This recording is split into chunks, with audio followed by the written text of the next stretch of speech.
प्रजापतिं हवामहे कविं कवीनामुपमश्रवस्तमम् ज्येष्ठराजं ब्रह्मणां ब्रह्मणस्पत आनः शृण्वन्नोतिभिः सीदसादनम्। ॐ श्रीमहागणाधिपतये नमः। ॐ वृषभं चर्षणीनां विश्वरूपमदाभ्यं बृहस्पतिं वरेण्यम्। ॐ तद्विष्णोः परमं पदं सदा पश्यन्ति सूरयः दिवीव चक्षुराततम्। ॐ श्रीं ह्रीं महालक्ष्म्यै नमः। ॐ ह्लीं ह्रीं ज्योतिर्ब्राह्माय नमः। Can everybody say after me Hare Ramakrishna 3 times? Om Hare Ramakrishna Hare Ramakrishna Hare Ramakrishna. Om Rishibhyo Namah. Om Gurubhyo Namah. Okay, which nakshatra are we on? For Uttarabhadra? Uttarabhadra, right? Purvabhadra you did last. Purvabhadra, yeah, I remember doing my own nakshatra. No, your nakshatra. Yeah, I remember that.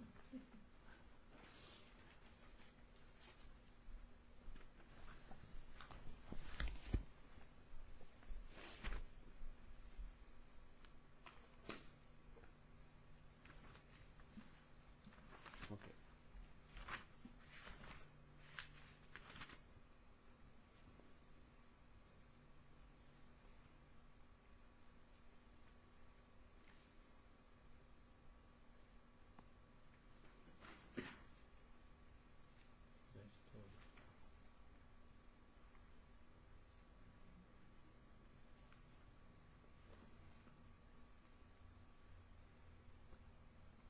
Okay. This is a mantra for again another form of another Rudra basically.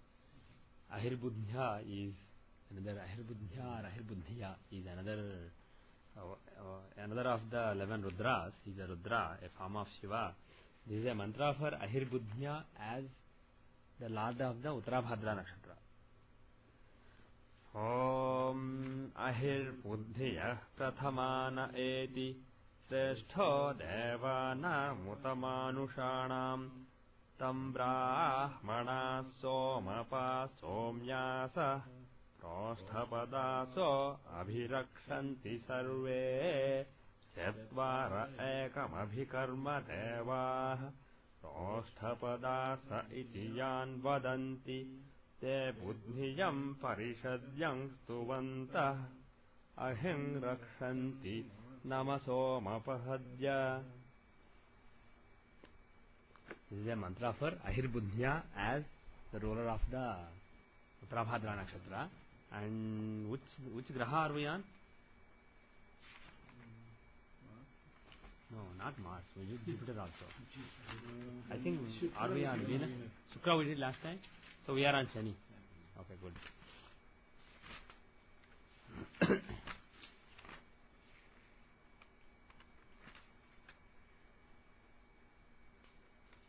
Okay, Shani. There are two versions of the Shani mantra. One is an Ushnik and one is Gayatri. First I will do the Ushnik. Om Shamagniragniviskaras Channas Tavadu Surya Sham Vato Vatvarapa Apashriha. The other mantra is, this is the previous one was in Ushnik Chandas and this is in Gayatri. Om Sanno Devi Rabhishtaya Apo Bhavantu Pitaye Shamyo Rabhisravantuna. This is the mantra for Shani from Atharvaveda, I think. Now, actually that reminds me, we did Shani mantra today. Actually, yesterday was a very important day to pray to Shani. Yesterday was a Trayodasi Tithi, that too in the Krishna Paksha. If Shanivaram and Trayodasi Tithi come together, it's called Shani Trayodasi. And that day is considered to be a very important day for praying to Shani. If you pray to Shani on that day, you will get much quicker results than on any other day. If you do any Shani mantra on that day, it is equivalent to 1,000 times the count compared to normal times. So it's a very powerful day. That too, in the Krishna Paksha, in the waning fortnight, when the Krishna Trayodasi comes on a Shanivaram, that is even more powerful. Compared to Shukla Shani Trayodasi, Krishna Shani Trayodasi is even more powerful. And the whole of yesterday was actually Krishna Trayodasi Tithi. So it was a very auspicious day. Unfortunately, I could not tell you earlier. I forgot to tell you guys last week. So if you did any Shani mantra, it would have been good. And what I did was, I did a puja in the afternoon. There is some prasad from the puja. So I brought it here. You can have it after the class. I'll leave it here. So have if you pray to Shani and if you make any prasad with the urad dal and til basically mixed with rice. It says Mashodhanam Tilair Mishram. So urad dal rice mixed with sesame seed. That is a prasadam that Shani likes. Black til. Black sesame seeds. White also you can use, but preferably black. So black sesame seeds and urad dal with rice. If you cook that and give it to Shani, he will be happy. So there is some prasad you can have at the end of the class. Okay. So we are, as far as our BPHS is concerned, where are we? Inauspicious birth.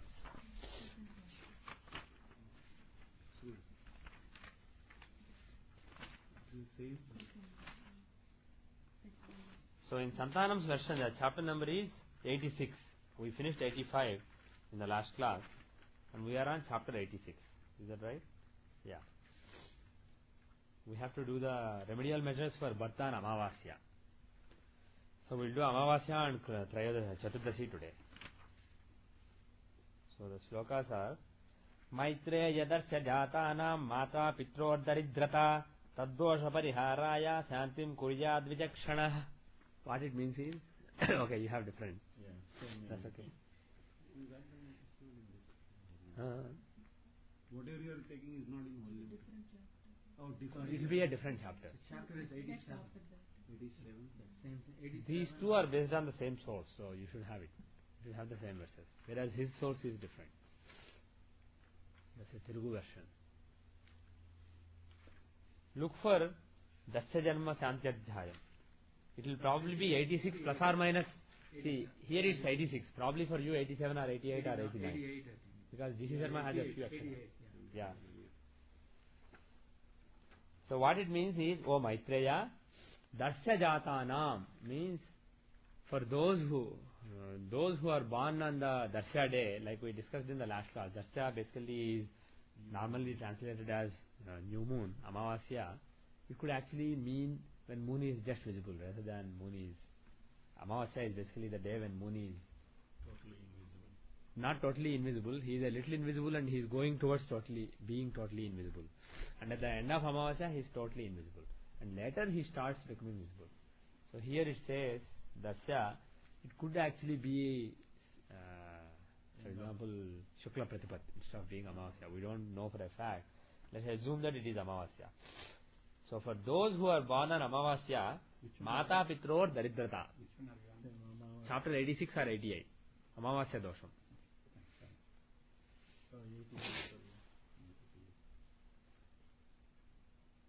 Mata Pitror Daridrata. What it means is, for mother and father, there will be poverty.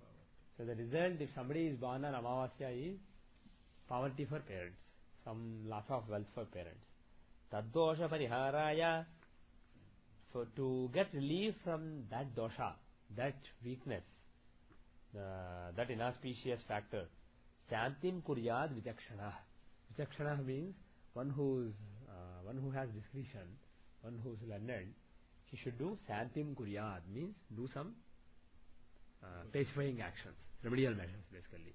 So to get relief from that dosha, remedial measures have to be undertaken. That's what Parashara is saying. So now the question is, because the result is Mata Pitror Daridrata, if somebody is born on Amavasya, and let us say parents are really, really well off, and there isn't anything Financially, there isn't anything bad happening to them. They are fine. Do you think that you should do this remedial measure, or say, well, for some reason it's not working? You should still do it. Okay, I'll leave it to you. If your judgment is that, oh, it doesn't really matter in this case, you can leave it.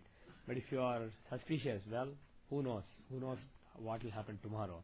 So if you are not sure, then it's better to be safe and follow Parasara and do the Santi.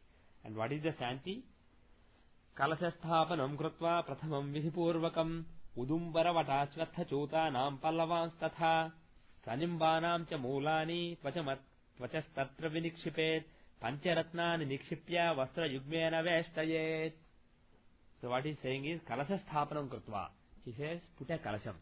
Kalasha should be established. Kalasha means it's basically like approximately like a bowl made of metal in which you put water and you put a coconut on top of it.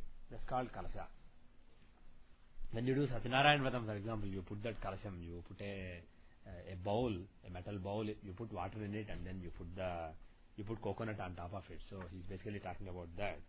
Kalasha sthapanam krutva prathamam vidhipurvakam means prathamam means first.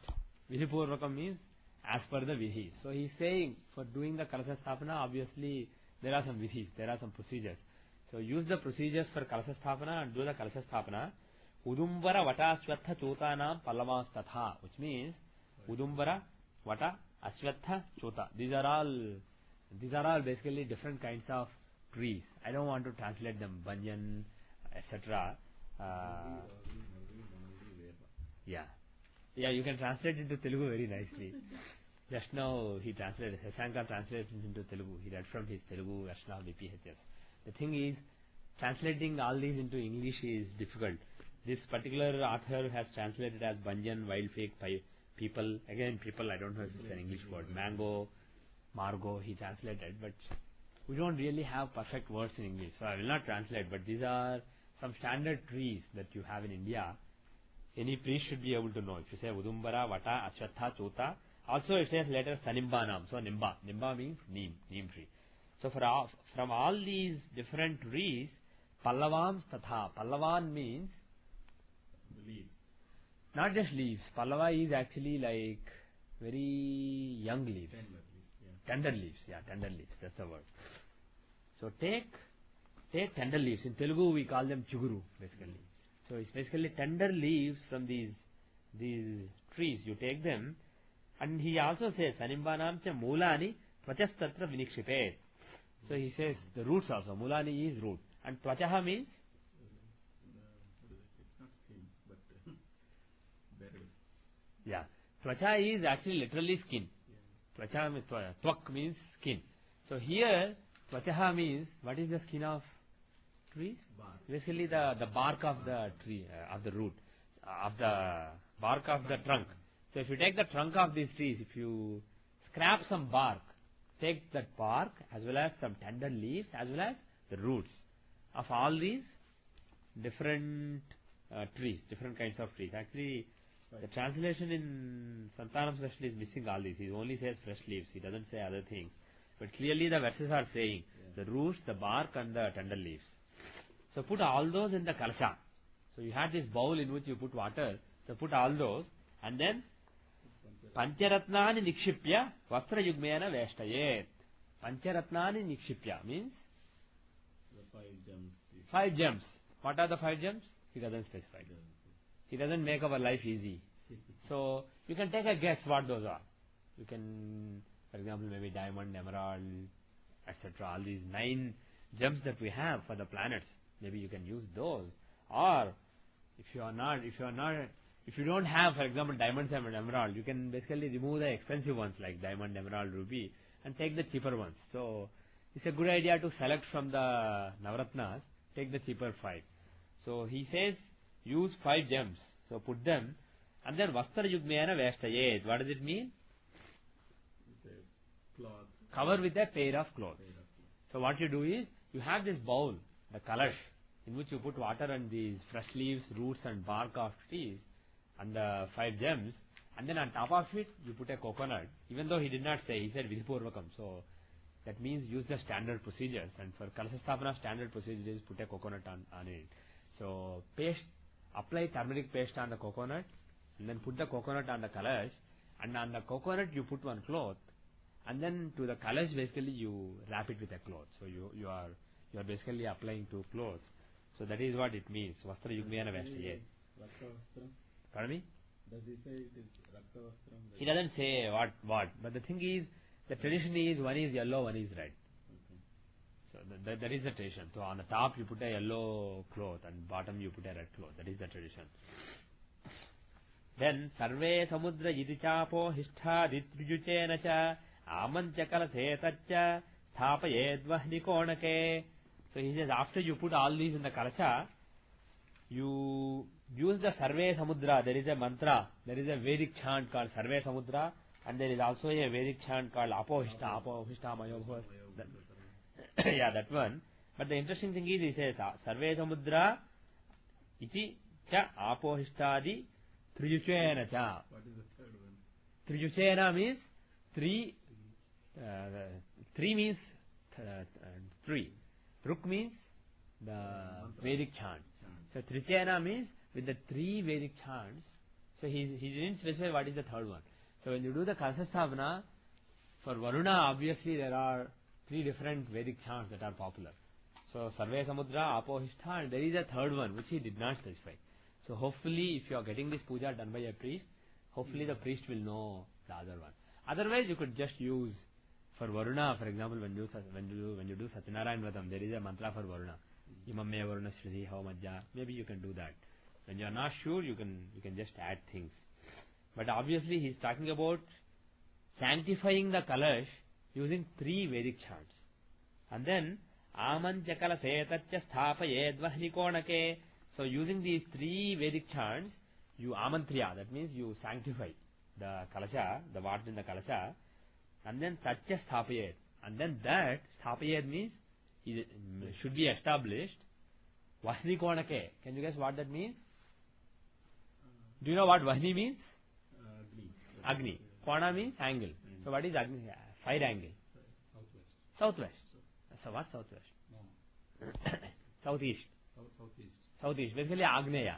In Telugu, I mean, in Sanskrit it's easy. You just say for Agni it is Agneya. It's very easy to see the term. So in the Agneya direction or the southeast direction of the puja area, you should put the kalasha. This book is saying southwest. Which book? Oh, it says southwest? Actually mine also. See, like I told you earlier, G.C. Sharma and Santanam, even though they have two different versions, they are basically, the rumor is, mostly they are written by the same person. There was a G.C. Sharma and Santanam versions differ in some chapters, but later other chapters were basically done by the same person. So both are actually by the same author. What does the verse say? If you go to the Sanskrit verse, what does the end of the fourth verse say? No, but in the bracket he puts here as Agni Kona. Okay. So that's obviously southeast only. That's right. Here he just says southwest direction, but what does the verse say? Does it still say Vahni Konake or? Yeah. Vahni Kona means Agni. So it has nothing to do with southwest.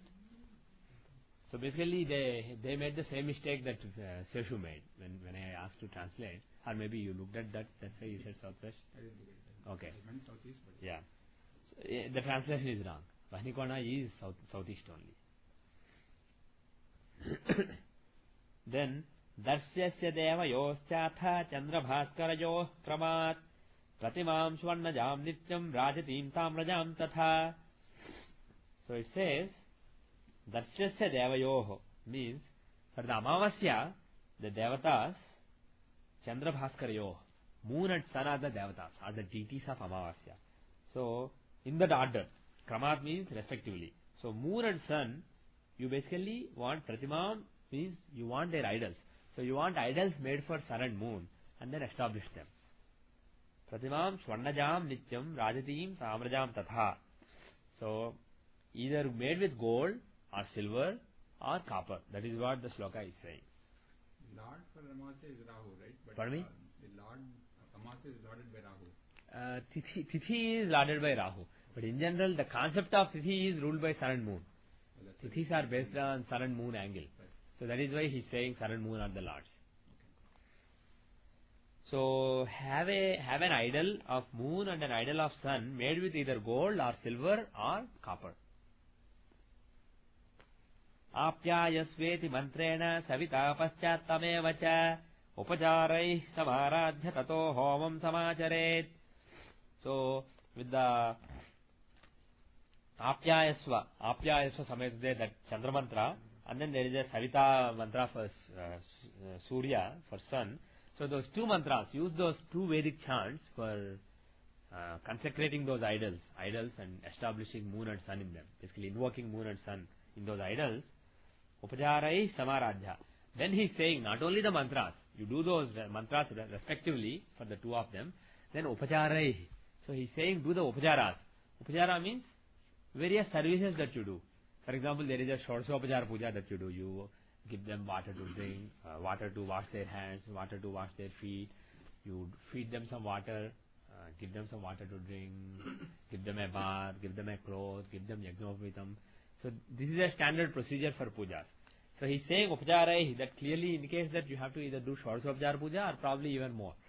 So you do upacharas for both of them, both moon and sun. Do a upachara puja.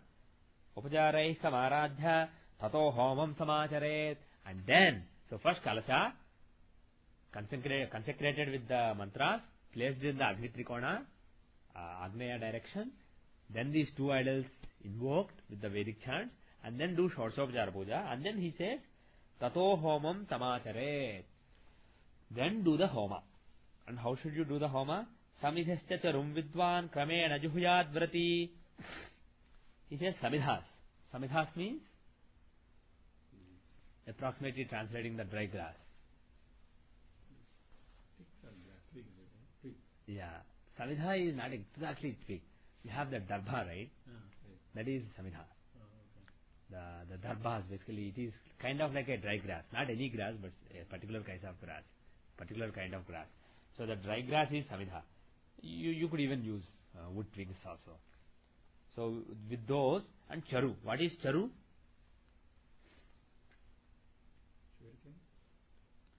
Good guess. Yeah. Charu. Yeah.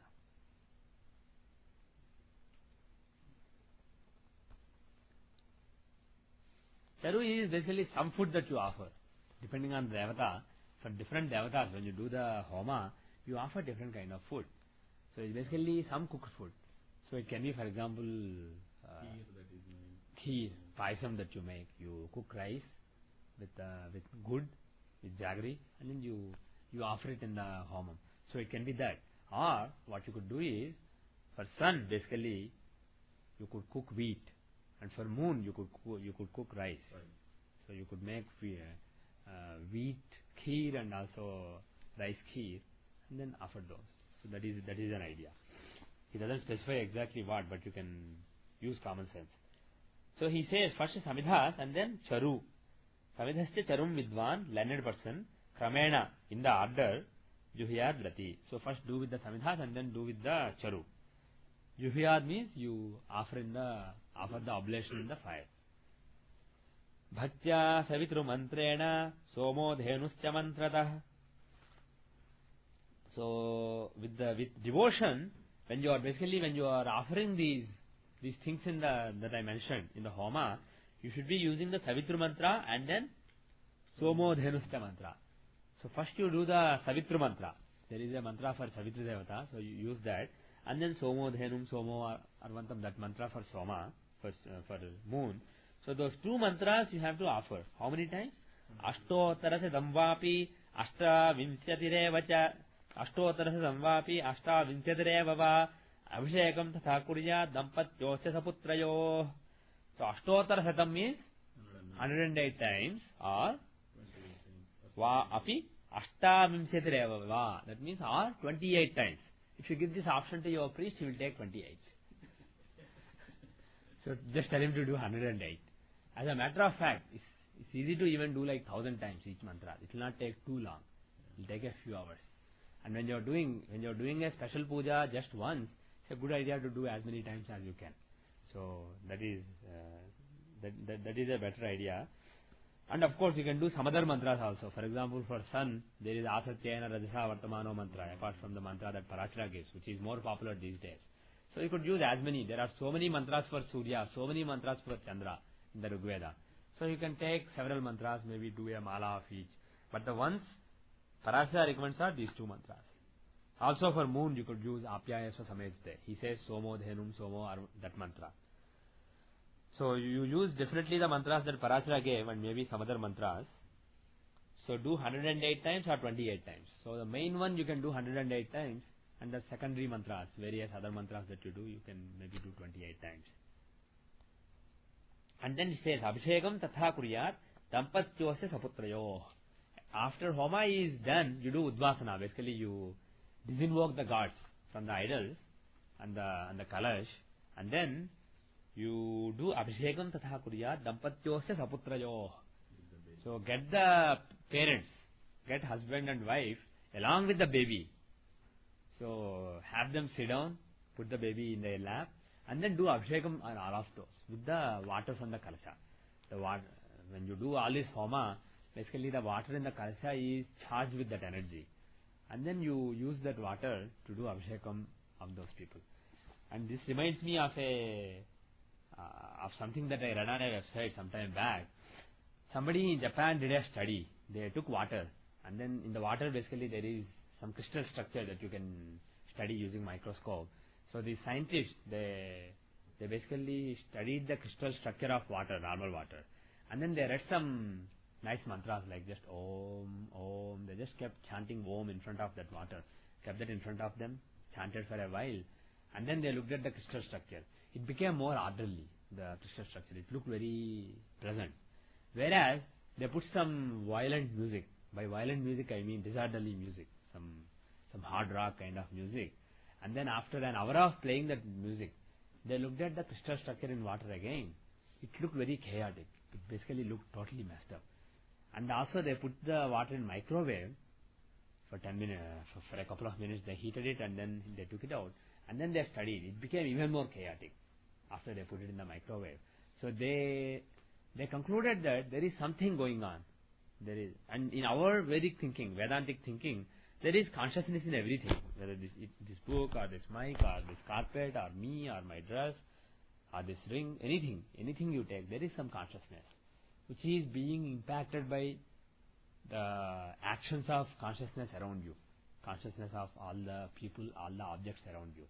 So it is not very surprising from our Vedantic point of view, but it is interesting that materially and scientifically there is some evidence suggesting that it may be true.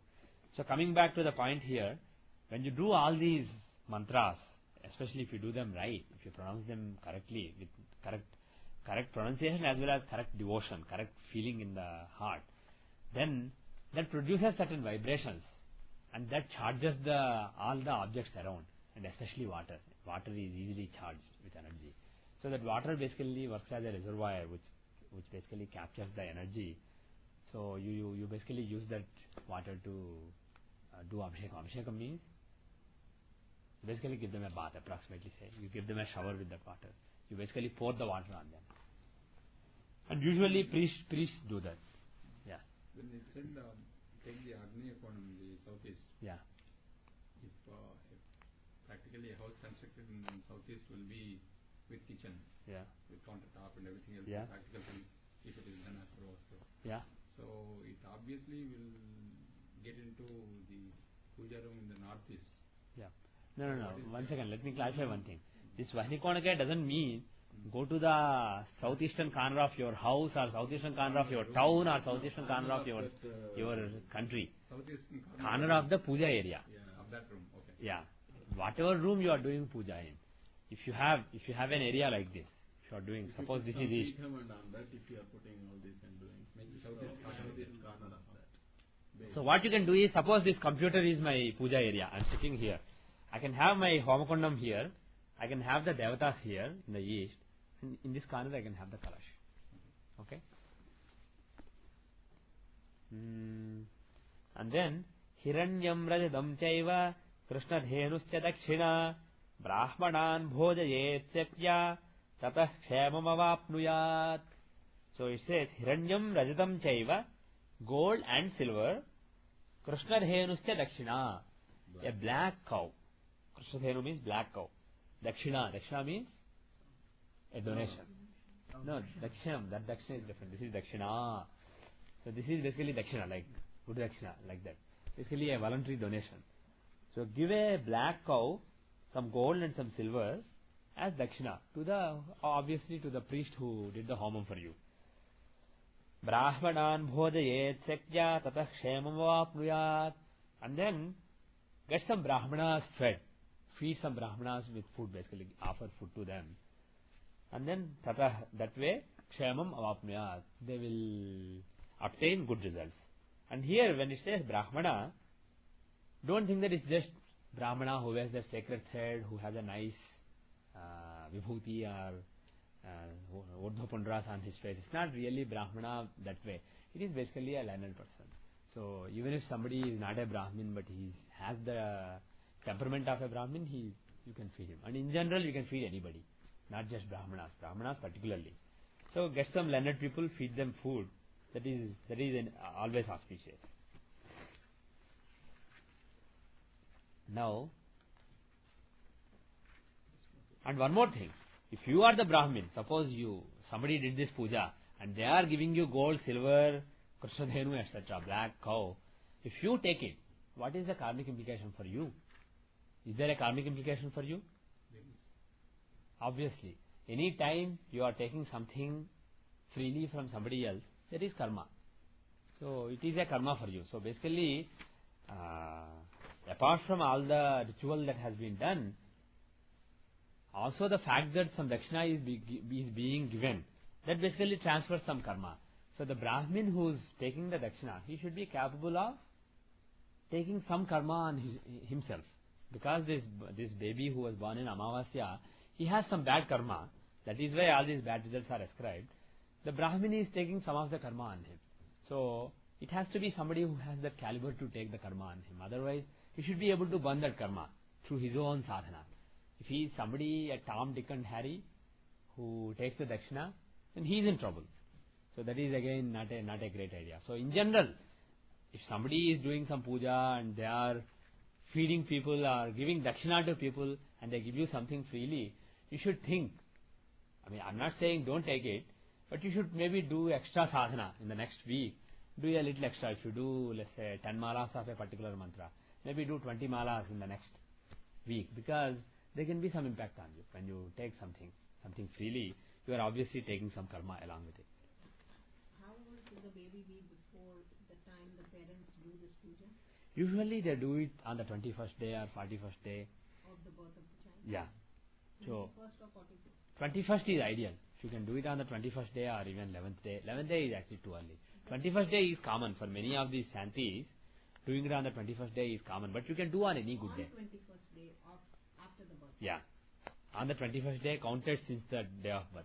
And does that help mitigate some of the doshas? That is what Parashara says. Yes. Especially if you have a priest of good caliber who does all the mantras accurately, it will definitely have an impact. And then What if you didn't get a chance to do it then? Can you do it later? you can do it later. You can do it later.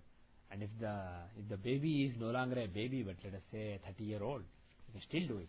And then you can have the person sit, and parents basically sit on both the sides. Obviously not sit in the lap like I said earlier, but you can have all of them sit together and do the abhishekam. You can do it anytime. I know people who had like doshas like Sankrant dosha. I knew a few examples where there was a very strong Sankrant dosha, and the whole other chart was good, but they were struggling because of that Sankrant dosha. And then that person was like 28, 29 in one case and 30s in another case. They did Sankrant dosha upaharam, the puja, and after that lot of improvements came.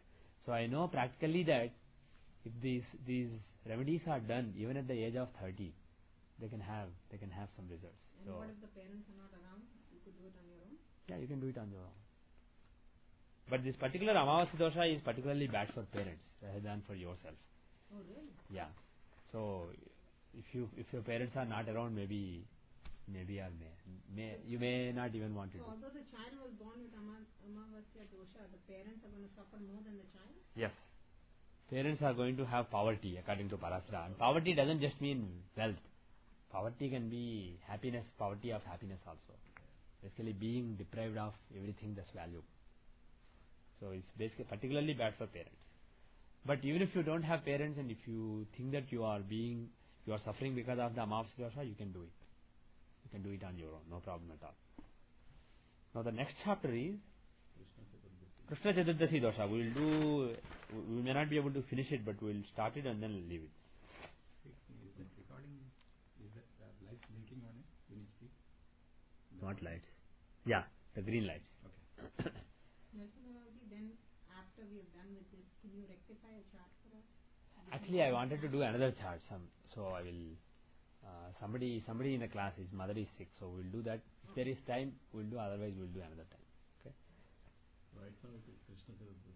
Oh yeah, actually, right now today is Krishna Chaturdashi, so we are doing the Krishna Chaturdashi remedy. So that's interesting. So this is chapter 87. Krishna Chaturdashi Janma Santyadhyaya. Krishna Paksha Chaturdasya Shadbhageshu Phalam Kramat Janma Chet Prathame Bhage Tata Gneyam Shubham Dvija. In the Krishna Paksha Chaturdashi means in the waning fortnight, Chaturdashi Tithi, Shadbhageshu means in the 6 parts of it. If you divide the Chaturdashi into 6 parts, then in the 6 parts, Phalam means result, Kramat means respectively. So he is saying, I will tell you respectively the results of the 6 parts of Chaturdashi. So what this means is, unlike Amavasya, the whole of Chaturdashi is not inauspicious. Or the whole of Chaturdashi is not inauspicious in the same way.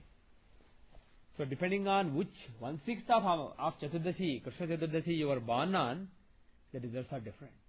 So My question on this is, when we do the Muhurta, we also avoid the Krishna Chaturdashi. yes, Chaturdashi basically. yes, So is the 6 parts applicable to that also, that only one? I would think so. Yes, he didn't specifically say, but I would imagine so. But in general, because Chaturdashi is not considered auspicious for many muhurtas, don't consider it. But you must do at least consider the auspicious 1/6. Okay, but in general, it's not a good idea to start on Chaturdashi. Janma chet prathame bhage tata gneyam shubham dvija. He says, if the janma happens, if the birth happens in the first 1/6, tada gneyam shubham dvija, then auspicious result should be understood. Oh, learned Brahmin.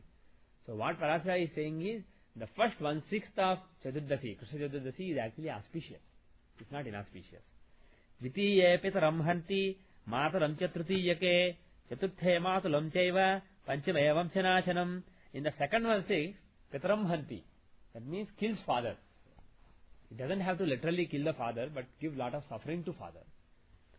And then mataram cha trutiyake. In the third 1/6, mother will suffer. Chaturthe matulam chaiva. In the fourth 1/3, fourth 1/6, it is uncle. Matula means mother's brother. This is like Krishna Chaturdashi. Krishna Chaturdashi Tithi. That's like a negative time to be born. Yeah, it's usually a negative time to be born, except the first 1/6 of the Tithi. So first 1/6 is auspicious. Second 1/6 of the Tithi is basically approximately the second 4 hours. The first 4 hours are auspicious. The second 4 hours are bad for father. Third 4 hours are bad for mother. The fourth 4 hours are bad for maternal uncle. And then the fifth one, Panchame Vamshanashanam. Fifth one is bad for the whole family. It is bad for the... It's a generation, whole generation, that's what it is. That's what it means. Vamshanashanam means the whole family basically. That generation and even father, mother. That will be the end of their... Basically that lineage will basically suffer. The whole lineage will suffer. Everybody alive. Uncles, father, grandfather, everybody will suffer basically. He will bring lot of disrepute to the family. Shasthetu dhananasya syat. Shasthetu dhananasya syat. Atmano nasaye bhava. Taddosha pariharartham shantim kuryat prayatnatah. Shasthetu. In the sixth one, dhananasya syat means money. Wealth is lost. Syat atmano nashayeva, or self is destroyed. So basically everything that the person wants to do will be obstructed. The whole, the entire self is basically destroyed. So he says this is basically the worst. Sixth one is the worst. You either don't have money or you have all kinds of obstacles.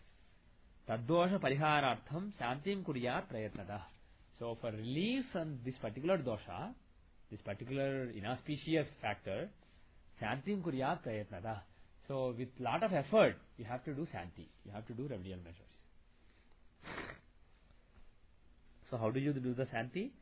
Sivasya pratimam kuryat sauvarnim karsha sammitam tadardhamitam vapi yatha vittam manoharam. So he says, Sivasya pratimam kuryat. Do a pratima, an idol of Shiva. Because Chaturdasi is a favorite tithi of Shiva. So he is suggesting doing puja of Shiva for Chaturdasi remedy. So Sivasya pratimam kuryat. Do an idol of Shiva. Sauvarnim karsha sammitam. You should have a karsha of gold. Karsha is basically an old measure like gram, pound, etc. Tadardhamitam vapi, or half of it, or even quarter of it. Yatha vittam manoharam. Depending on your yatha vittam means as per the money that you have. Depending on what you can afford, manoharam, a very beautiful idol.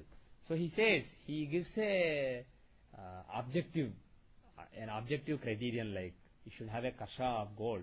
But then he says, or half or quarter of it. So basically, bottom line is, it's flexible. It doesn't have to be a particular amount of gold. But the lesson here is, if you can afford a big gold idol, you should do it basically. Depending on what you can afford, depending on your financial situation, put as much gold as you can in the idol. If you can't afford, then just make it a copper idol with a little bit of gold. Just a little bit of gold thrown in. So get an idol made, a beautiful idol of Shiva. Balachandra Kiritam cha. So how should the idol be, the pratima be? Balachandra Kirita. You should have a crown made of Balachandra. So basically the idol should have moon, a crescent of moon on the head, in the hair. Balachandra Kiritam cha Sveta Malyambaran Vitam. And you should have Sveta Malyambara. So that means, what does it mean? You should have white clothes and also a white mala. So get some white flowers, get a white garland made, put it, and then give white clothes. Basically wrap the idol in white clothes. He specifically says white. Trinetram cha vrushasinam varabhayakaram. So Trinetram means there should be 3 eyes in the idol. Vrushasinam means the idol should be seated on a bull. So along with the Nandi, basically idol should be of Shiva sitting on a bull. Varabhaya karam atha. That means Varabhaya karam means both hands with Vara, one giving as Vara, one as Abhaya. Yes. So Vara Abhaya hasta. Basically Abhaya means I am here, don't worry. If you put hand like this is called Abhaya mudra. I am here, don't worry, I'll take care of it. So that mudra. So put Shiva like this, like I showed. Sorry to those who are listening to the MP3. So put Varahasta and Abhayahasta. And then, so like that you get a Shiva idol made. And then what do you do? Trayambakam cheti mantrena pujam kuryada sandrita. Avahyavarunayir mantrair acharyo mantra tattvavit. So, Trayambakam yajamahe sugandhim pushtivardhanam urvarukamiva bandhanan mrutyor mukshi yamamrutat. With that mantra you do puja. So Trayambakam mantra you do puja. Avahya varunair mantrair acharyo mantra tattvavit.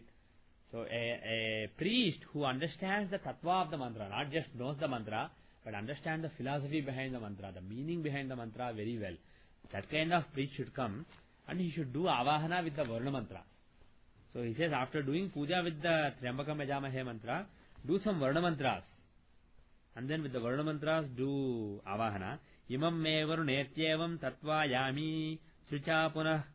So he says imam me varuna, then tatva yami with those mantras. Again do the avahana. tvanno agne ityanaya satvam no itrupicha. So tvanno agne, there is a mantra called tvanno agne, and then satvam no. So with those Rigveda mantras, do the avahana. Agneyam kumbham arabhya pujayed bhaktitah kramad ageyam. Agneyam kumbham arabhya. So again the kalasha should be in the southeast corner of the puja room. And typically you are praying facing the eastern direction. So basically Agneya will be towards the front of you and towards the right hand side of you. So put the kalasha in the right hand corner in front of you and then do the puja. So along with the Shiva idol, again you are supposed to have a kalasha here, and then you do these Varna mantras, then Agni mantras, and then you put the kalasha in the Agneya direction. Ano bhadreti suktam cha bhadra agneyascha suktakam. So ano bhadra suktam is a very popular sukta. Do that suktam. And then also bhadra agneyascha. There is another bhadra agneya suktam apparently. So do that. Japva purusha suktam cha kadrudreti tatha japet. Shankarasya abhishekam cha graha pujam cha karayet. So purusha suktam. You are supposed to read purusha suktam for Shiva. And then Kadudraya, that mantra. Kadudraya pratetase, Mishustamaya Tabjase, that mantra you do. And then, so Purushasukta, Kadudraya pratetase, then Shankarasya Abhishekam cha Graha Pujam cha Karyet. Then you do Shankara's Abhisheka. That means, the idol, Shiva idol that you have, you do Abhishekam on it. How do you do the Abhishekam with what? Maybe with the milk. It's not clearly specified. So, yeah, there are so many different Abhishekas that you can do to Shiva. You can do Panchamritas, you can do fruit juices, you can do milk. So you do whatever you feel like. Maybe milk is a good start. Shankarasya Abhishekam cha Graha Pujam cha Karyet.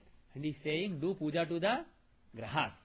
So you are also supposed to do 9 Grahas puja. So at least do the mantra of each Graha maybe 28 times minimum. So do that. Samidajya charunschaiva tilamashanscha sarshapan Ashwatha plaksha pala sakhadira samidha shubha. So samit means, like I said earlier, you do the samidhas. Aja is ghee, and then what is the other one? Charu means again cooked food. So you can make paisam or something. So you do the samidhas, you do the dry grass, that is the samidhas, you do ghee, and then you do the charu, and then also tela mashansya sarshapan. So what does that mean? Tela means sesame seeds. Masha means urad dal. So tela, masha, urad dal and sesame seeds. Sarshapan. Yeah, sarson ka seed basically. The sarson. The awa, in Telugu we call it avalu, in Hindi we call it sarson ka sarson. Basically the mustard seeds. So sesame seeds, urad dal, the white gram dal actually is called black gram dal, but inside is white. The white, black skin and inside white.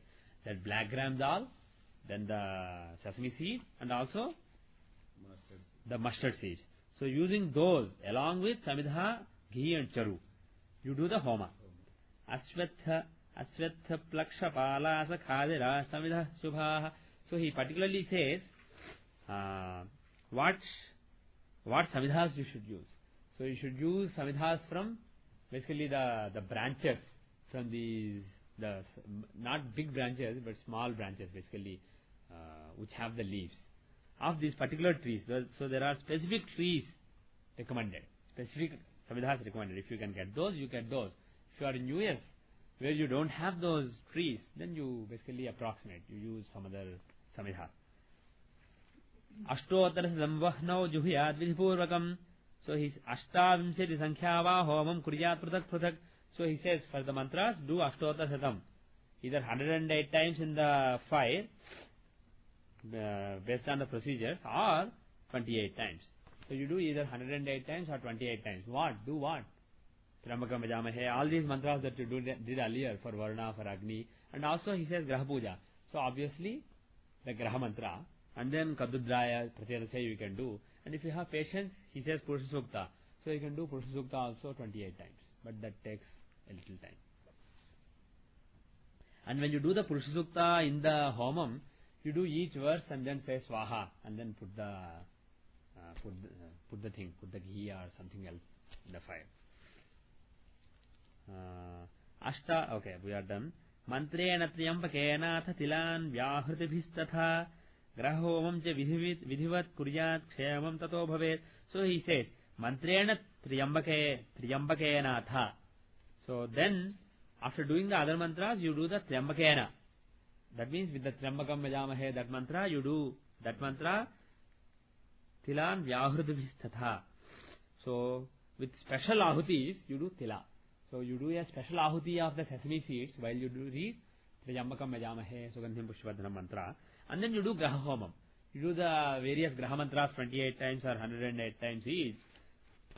Then if you do this, Kshemam Tato Bhavet, then auspicious results will ensue.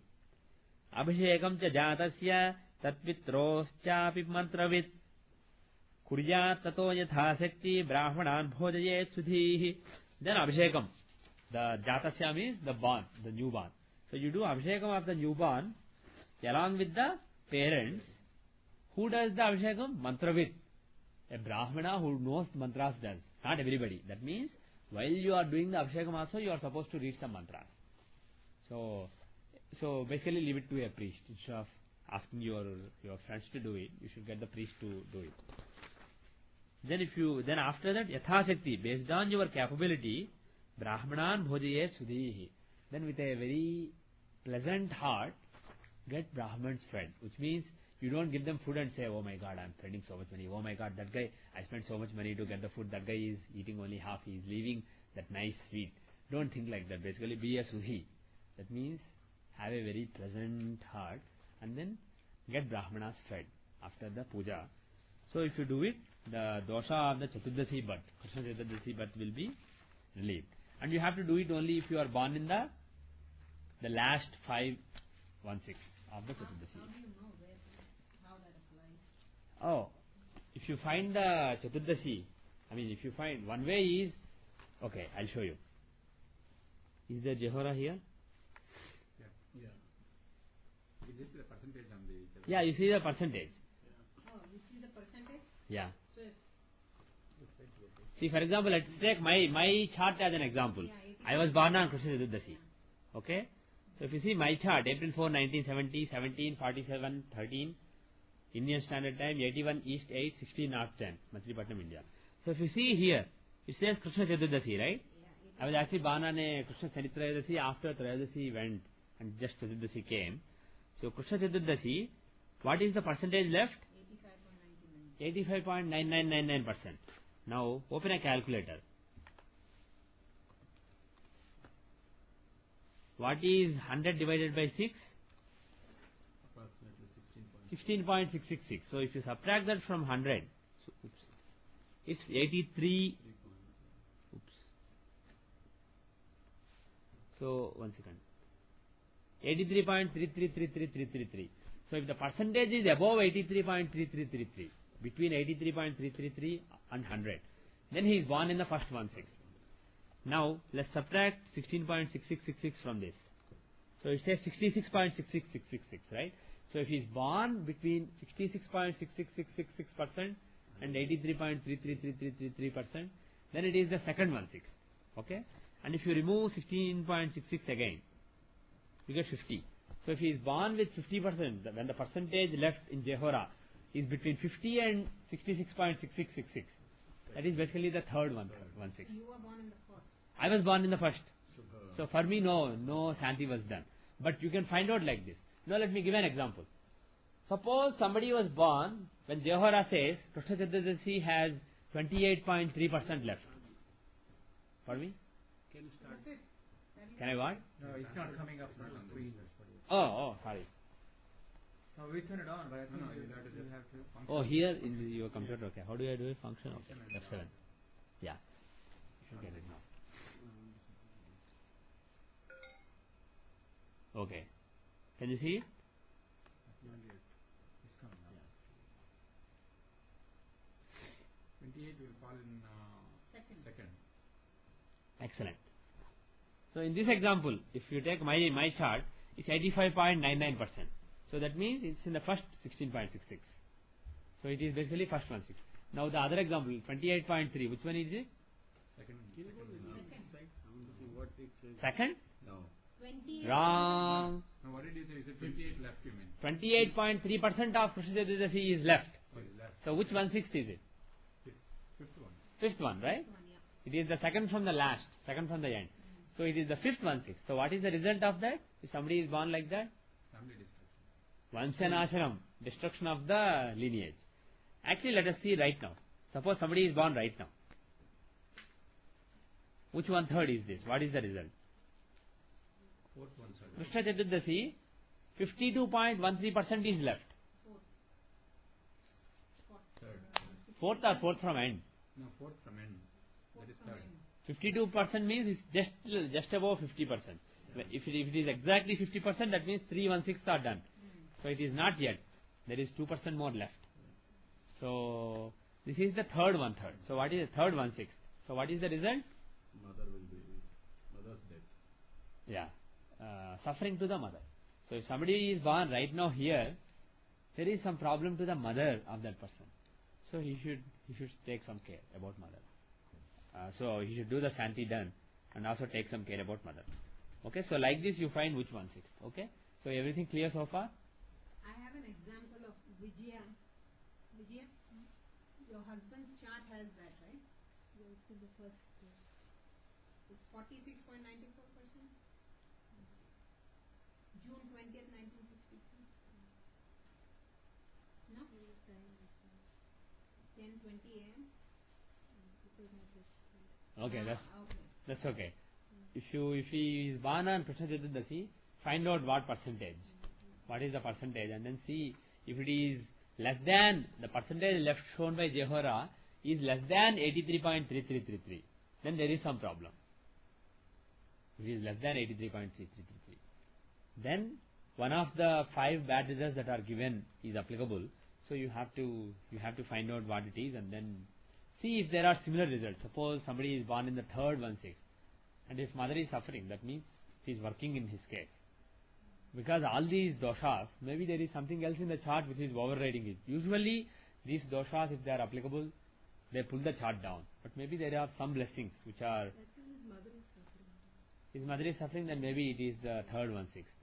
So you find out what it is, and then if the dosha is there, then get the Santi done. And the thing is, I just want to make this point. It is important to make this point. The thing is, this is actually a business in India. The Santis, remedial measures is a huge business in India. There are priests. Unfortunately, priests are supposed to be untouched by money. They are not supposed to be running after money.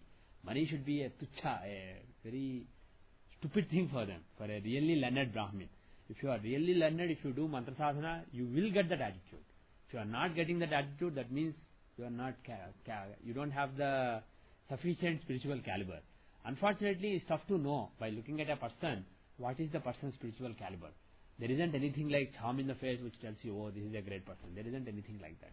Unless you have the internal eye which can see the Sukshma Sarira and Karan Sarira of the person, just by looking at the gross Thola Sarira, you can't really tell the caliber of the person.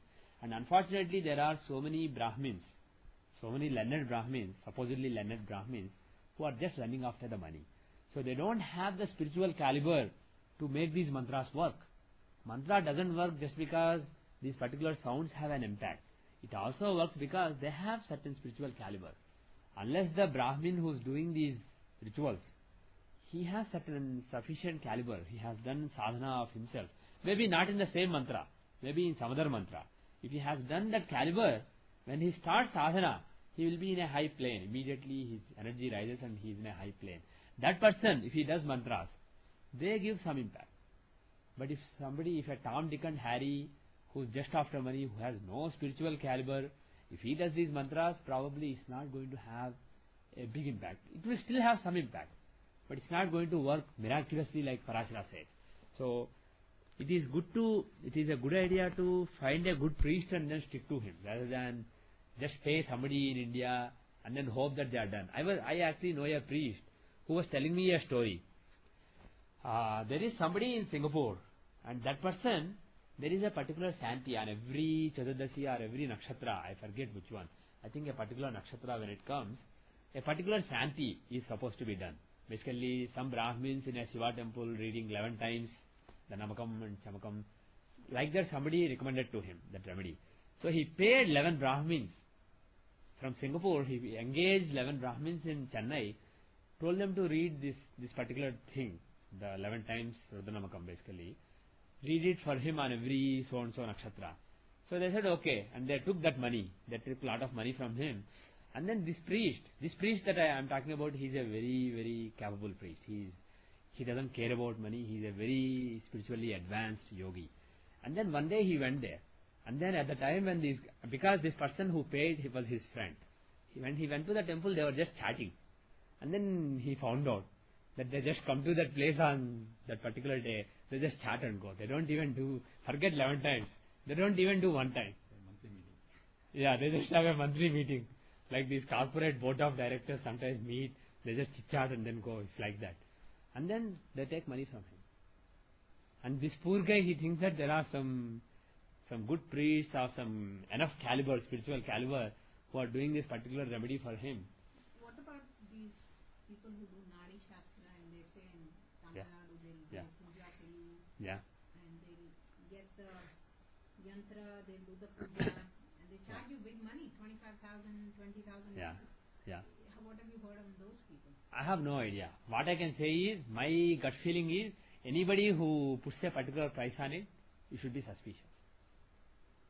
You should always be suspicious. Real. Standard rate now. I know, but there are people who don't give a damn about money. Sorry for my language, but there are people, even today, who don't really care about money. If such a person does a mantra, forget 108 times, even one time in your house, the energy of your house will rise, instead of a person who's running after money. If somebody is running after money, he's probably not worth it. But I just want to add a word of caution.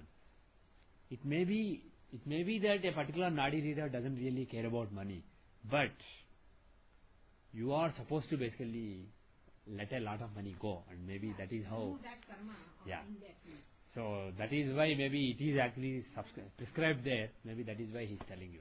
So you can never be sure what the person's intentions are. But if it is somebody who is running after money, he is not worth it at all. He can't do anything for you.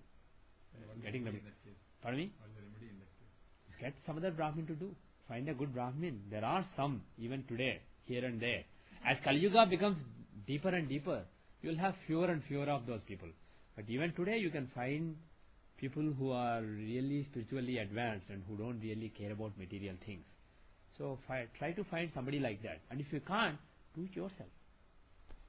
You may not do a very good job. You may not be well trained. But it is better to do yourself than hire somebody for 25,000 rupees and him basically doing a stupid job.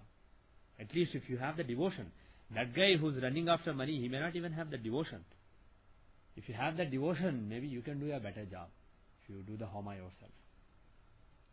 But the fact is, taking that money, he is burning that much karma of yours. Yeah, that is the other thing. By taking that money, he's burning some part of the karma. He's taking some of it on him. Oh, really? Yeah. By taking Actually, these guys who are running after money, who cheat people, who come up with terms like, oh, you have Karkotak Kalasapra Mahadosha. So I heard somebody, he actually has Kalamrita Yoga, but somebody calls it Kalasarpa, but Kalasarpa is not scary enough. So he comes up with a term, Karkotaka Kalasarpa Mahadosha. So basically you get scared, oh my god, Karkotaka is a great snake from the mythology. So you think, oh my god, Karkotaka is after me. And then you get scared. And then he says, you have to do it. But I know another case where a priest who actually does pujas for so many people here. He's a. Is he from Ashram temple? Pardon me? No. He's not from a temple. He just does voluntarily. He's actually not a priest by profession, but he's basically like a priest. He does so many homas. So he went to India, and then some astrologer he knew recommended him some other astrologer in India, not astrologer. Yeah, astrologer. So he went there. He said, your daughter has so and so Kalasarpa dosha, so you have to get so and so homa, so and so mantras done. He said, oh, I know those. Can I do it? How many times? How many thousand times should I do? He He said, no. If you do it, it won't work. Only my priest has to do it. Then only it will work. So he basically forced him. Get it done by my priest, and of course it will cost 10,000 rupees or something. Some change it will cost you. And you are from US, so it's not a big deal for you. So that's the attitude. So when anybody says you can't do it or somebody else can't do it, only my person can do it, is basically like a business deal. Business deal between the priest and the astrologer. So all these things you have to be careful about. So when I do this remedial chapter on remedial measures, I just want to mention that getting them done right is more important than getting them done. And getting them done right may not mean getting them done by just paying some Tom, Dick and Harry. So you should know which priest you are going to. If you know, for example, if your family has been going to a particular priest and you know about that priest is a good idea. Whether he specializes in this homa or not, you can tell him what to do, you can show him the verses, then he can figure out. Because any priest who is trained in certain homas will be able to do these homas also, even if he is not specifically trained. So maybe if you know a priest like that, maybe get it done by that priest. But again, I think last several classes you have mentioned that the best form of remedy is prayer. Right. Rather than wearing a gem. Or This is not wearing a gem. No, I know. I'm just giving an example. Right. Isn't that like the most redeeming way of Yes. asking for forgiveness? Yes. Prayer is the best way. And this particular prayer, he is talking about homas. So when you burn, what happens is, when certain Vedic chants are being chanted, there is certain energy in the air. And when that energy is there and you are firing, if the spiritual caliber of the priest is good enough, actually Devatas can come also at that time. When you are offering food in the fire, Devatas can come in the fire. As fire. They don't have bhu, jala, etc. Just as fire basically. They take, actually most of these higher deities, they are of Akasha Tattva. They don't have any other elements. They are basically pure Akasha. And they can take the form of fire also and come in the fire. And then they can accept your offering. When they do that, that energy basically spreads around. And what happens is, the smoke that comes from the fire, when it has that energy, when it goes inside you, the smoke can basically, when the smoke is inhaled, your Sukshma Sarira basically, it can't take Bhu and Jala, but it can take Vayu and Akasha. And similarly, your Karan Sarira can take Akasha. The vibrations in the Akasha around you, your Karan Sarira can actually be impacted by it. Just like if you hit me, my body is impacted, because this is basically Bhu impacting Bhu. Similarly, because this is Thola Sarira, you need Bhu or Jala or something impacting it. What I have done after this class and everything, Yeah. you know I lost my husband last year. What I did is I made a pledge to get Navgraha idols from India. Okay. Two sets. One I'm donating to Chinmaya Mission, Very good. and one to, there is a temple in Oxford called Sarvadev Mandir. Okay. Because right now there's only Navgraha idols in Ashland. Ashland Temple, yes. So we have chosen a date, September 23rd. It's a Okay. Saturday morning. Okay. And the priest has only chosen it from Chinmaya Mission, Okay. where we are going to, invoke the gods. Consecrate the idols and... Yeah. I would like this class if they are free to attend that. Okay. I think it would be nice. So on September 23rd at the Chinmaya Mission's temple in Andover. Yes. In Andover on Route 28. She is donating a set of Navagrahas, the 9 planets. So they are going to consecrate those planets on September 23rd. So keep your diary open, and if you are available that day, it will be great if you can attend. Please come. I think it will be from 8 to 10 followed by lunch. Okay. And maybe Sheshu, if you want, you can send out an email. Very good. At least to our group here. You can post it. Post it just in the afternoon. Should I do that? Yeah, you can do that. Please do it. You can post it. All the message. Okay. 22nd. Yeah, is that a good day? Why don't you? Oh, because the priest has selected it, we will not say if it's a good date or bad date. I'm just curious. No, there were two reasons why we Okay. chose September. The 23rd. first day of the Ashwad Masa, okay. One was that my husband's death anniversary is September 15th, so I we see. said wait for a year, Yeah, and then this seemed to be an appropriate on a weekend. okay. Saturday. Is that how do you? Good. I like it. Okay. What time is the Muhurta for the consecration? He's not given me an exact time, but we are looking at between between 8 and 10. Is there a particular time you would suggest we should do it? No, actually forget it.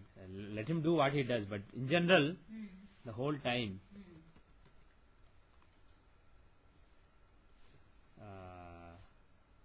so it will start in Kanya Lagna on that day. So around from 8:40 or so, it is Tula Lagna. So that is good. It looks very good to me. 8:40 a.m.? Yeah. So after 8:40 am, suppose by the time actually after the initial procedures, the main event, the consecration, suppose it happens, let's say 9:30 like that, it will be basically Tula Lagnam. The Lagnam will be Tula with the with Jupiter in Lagnam, and you have all these planets in the 12th house. Excellent. Ketu is in the 12th, Sun, Moon, Ketu, Mars, Mercury. Everybody is in the 12th house. 12th house of Moksha is extremely strong. With A9 in it. Yeah. So it's very good. It's very good. Good. Also, I think that day is Brahma Yoga. Very good. Brahma Yoga, Hasta Nakshatra is a good nakshatra for this kind of activities. Brahma Yoga. Shukla Pratipati is a mixed tithi, but it's the first day of the Devi Navaratris. So very good. Excellent. So all the best. Recording start. Yeah.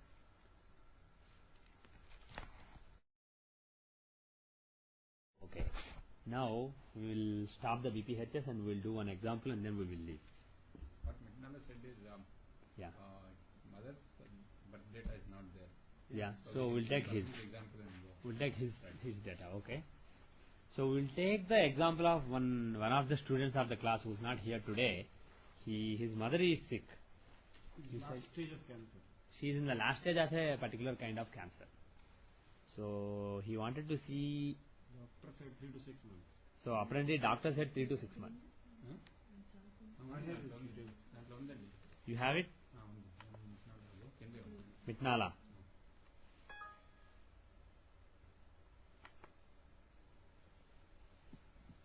Okay. Oh, he was born on Amavasya. He has Amavasya dosha. It's in 41% left. Can you Doesn't give matter. the date, please? Yeah, I will give the data once again. That's Chaturdashi. Actually, the moment I opened Amavasya showed up, so I was curious.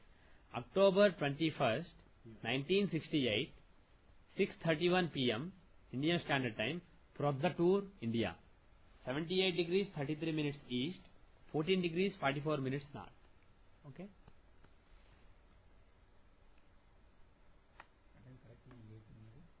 So he was born on an Amavasya, and Seshu, you were saying percentage left. For Amavasya you don't care. Only for Krishna Chaturdashi you care about the percentage. Amavasya, whole Amavasya is a dosha. Can you please show North India? Yeah, I'm doing that. Okay, here you go. Oh, he has both south.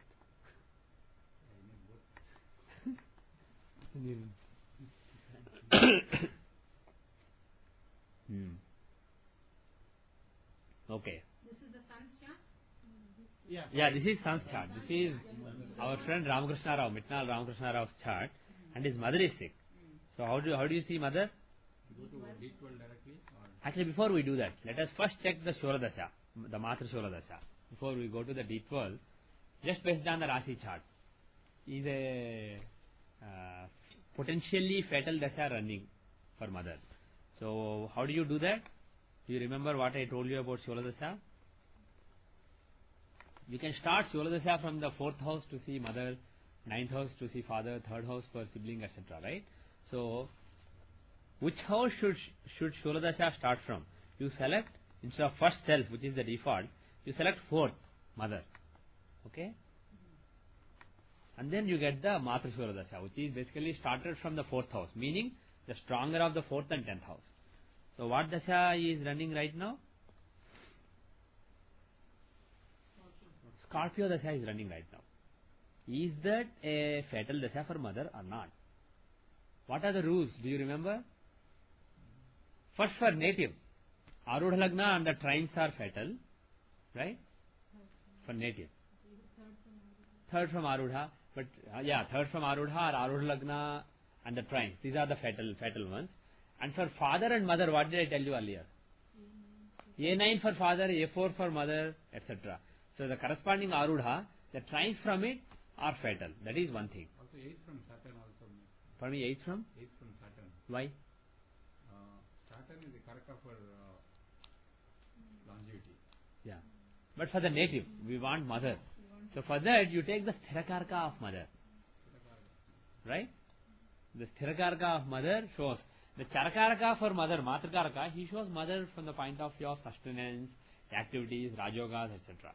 But if you want to see the death or mortal suffering, if not death, at least mortal suffering of mother, for that you see the Sthirakaraka. So Sthirakaraka's are Shiva Rupas, Charakaraka's are Vishnu Rupas, Naisargikarakas are Brahma Rupas. So this is the association. So we are seeing for the purpose of suffering and death. So you use the Sthirakaraka.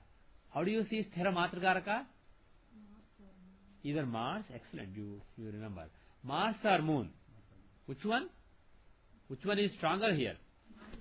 Moon is much stronger. So,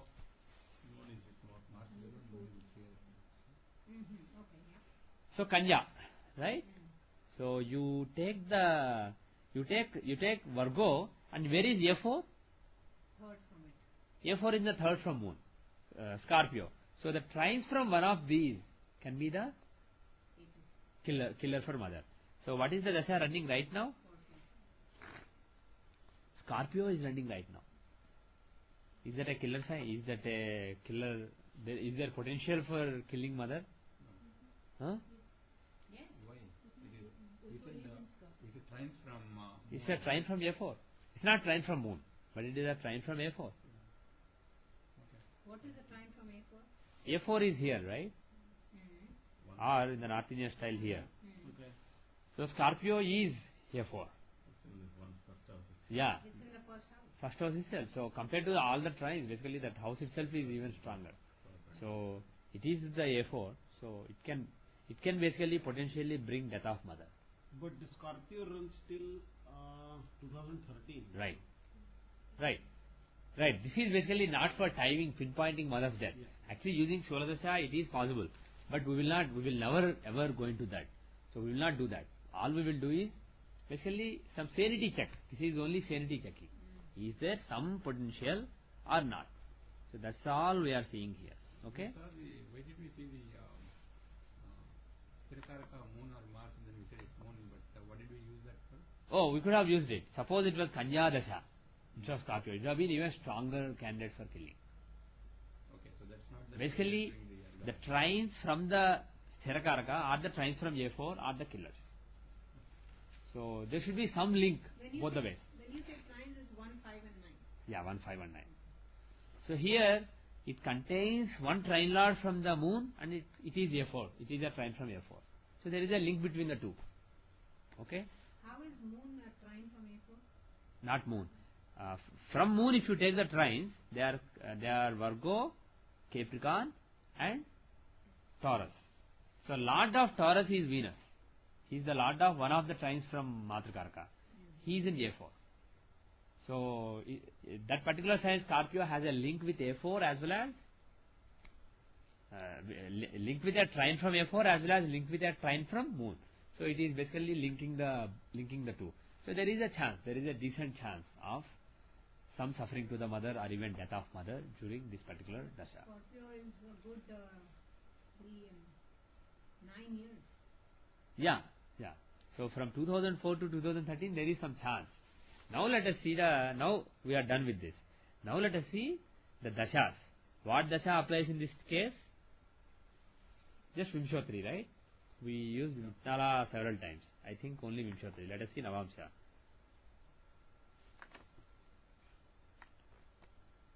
Yeah, Navamsha Lagna is not Vargottama. Lagna Lord is not in the 7th house. 7th Lord is not in Lagna. Lagna doesn't have sun. So none of the conditions apply. So we just use the Vimshotri Dasha. So let us switch to Vimshotri.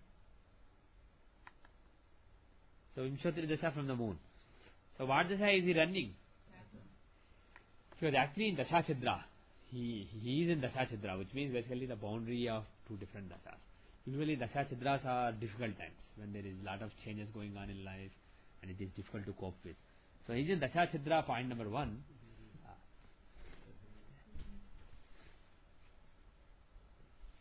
So he is in Dasha Chidra And he just started Saturn.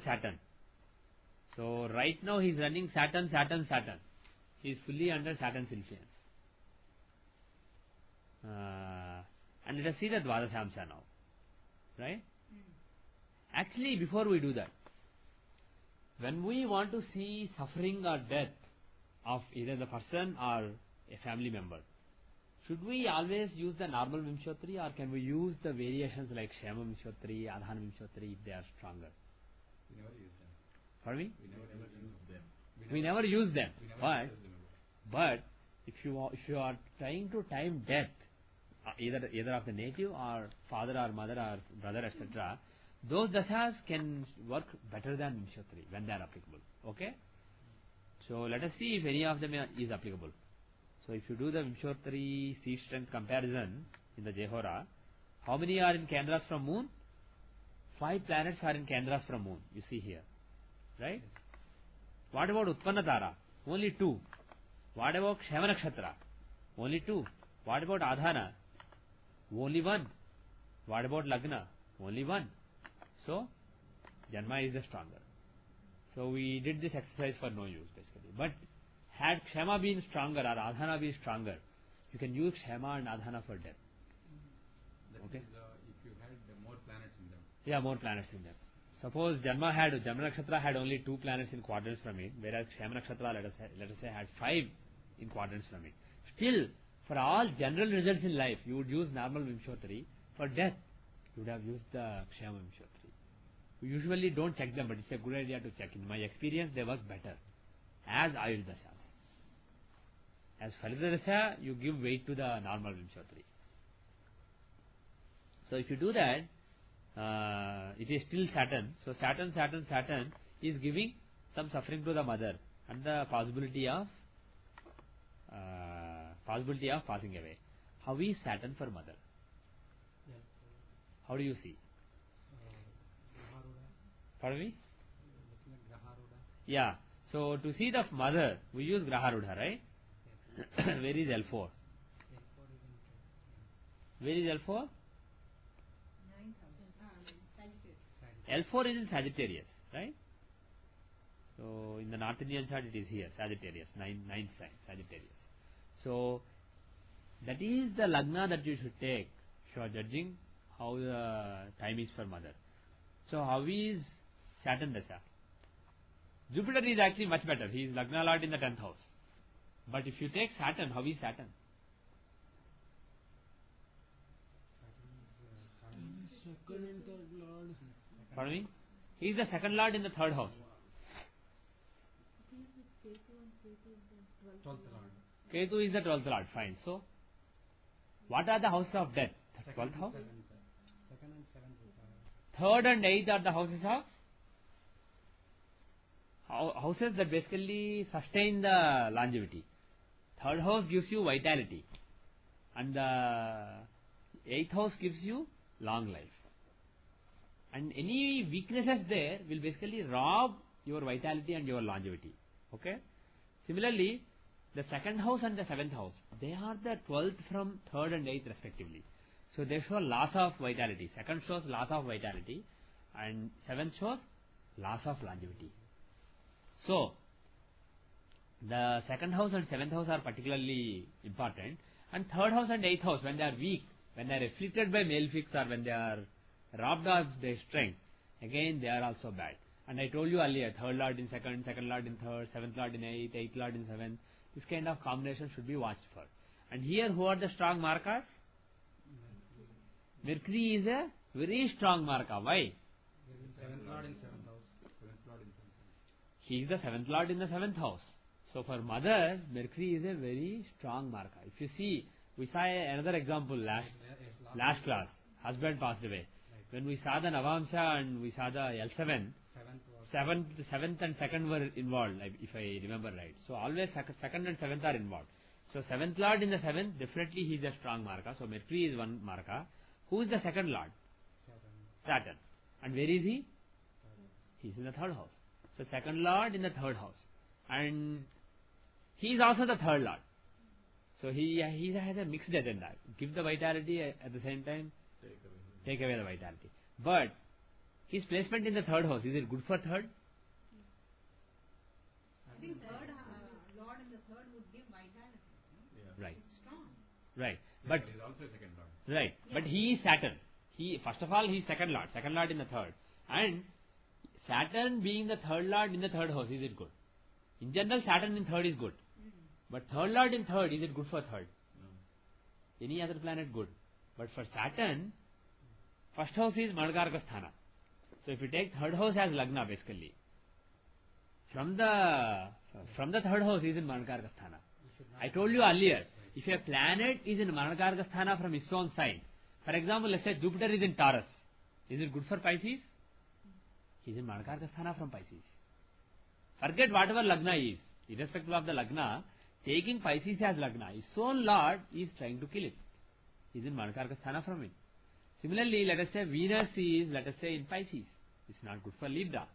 He is in Manakaraka Sthana from Libra. You understand? From Libra, if you take Libra as Lagna, the sixth house is Pisces. So if Venus is exalted in Pisces, as far as Libra is concerned, from the perspective of Libra, he is in Manakaraka Sthana. So he hurts Libra. If Saturn is in Pisces. Although he is exalted. He is good for Taurus, but he is not so good for Libra. He may promote it to some extent, but he can also give a fatal blow to Libra at some point of time. Third Lord is eclipsing, like he's with eighth Lord moon. Yeah, actually that is the other interesting point. So third Lord, the third Lord, Saturn and Rahu, they are basically with the eighth Lord. So basically on this axis, the eighth Lord moon is being afflicted by Rahu, Saturn and Ketu. So all these malefics are afflicting the eighth Lord. So there is a connection with the eighth also. Saturn is not only linked with the second and third houses, he has a link with the eighth house also. He is unfortunately afflicting. Moon being afflicted by Rahu, Shani and Ketu is not good. So eighth Lord from L4 is being afflicted. So and moreover, the third house, it is being afflicted by Saturn and Ketu. Any house, if Shani and Ketu are in that house, they will basically destroy that house. They don't basically promote. But here, Shani being the third Lord, he has some interest in promoting that house. But still he is in Manakaraka Sthana. He is not so good in promoting that particular house. And Ketu, he burns any house that he is in. So the Shani-Ketu combination, especially given that there is an eclipse of moon going on that axis, it is not so good. So Saturn period doesn't see so good for mother. But when you said the Saturn in third house there is itself not very good. Yeah. But that way any planet in its own house, as you said about the Jupiter. Yeah. Jupiter being in one house is fine. No, but Jupiter in Pisces. From Pisces he is in Manakaraka Sthana. No. If he is not if he is in Pisces. If he is in Taurus. Third house. If it's in third house. Yeah. Okay. Third Lord in the third house, let's say Mars is in Aries. Aquarius Lagna, Mars is in Aries. He is fine. Third Lord in the third house, he is excellent. Only for Saturn, if he is in one sign, that sign can actually suffer. Okay. Only for Saturn. He is the only one who can make his own thing suffer. Other planets, they can make his own thing suffer, but if they are somewhere else, not in that particular sign. If Venus is in Libra, he won't weaken Libra. He will weaken Libra if he is in Pisces. Similarly, Jupiter will weaken Pisces if he is in Taurus, not if he is in Pisces. But Saturn is the only guy. He will weaken the sign that he occupies, even if it is his own. Saturn is the only exception. And moreover, the fact that he is with Ketu, that helps. If Saturn was alone, even though he is in Manakaraka Sthana, still he wouldn't have really punished that much. Being in the third in Manakaraka Sthana, he would have given some loss of vitality. Vitality would have taken some death blow. But maybe he wouldn't have acted as a Maraka. Yes. Any mantra help? Yeah, we'll come to that. But the thing is, this Saturn, Rahu, Ketu, this combination on moon, this is terrible. And forgetting L4, etc., all the heavy analysis. If we just come to very simple common sense. Who's the Karaka for mother? Yeah, moon. Moon. So if you just look from the point of view of moon is beaten down by all these malefics in this particular chart. And in general, actually, forgetting other things, in general, Eighth Lord in ninth house. yeah, eighth Lord in the ninth house from L4, but apart from it, moon being in the Badhaka Sthana from Lagna, for this particular Lagna, moon is Badhaka Sthana, And moon afflicted with Rahu, Shani and Ketu, all the malefics, all the terrible malefics. This shows that there is some weakness in the mother. Mother is either unhealthy or has some sadness. Mother basically has seen a lot of ups and downs in life. So in general, forget the dasha of Shani running right now. In general, mother is not very fortunate. Okay, that is one thing that you can say.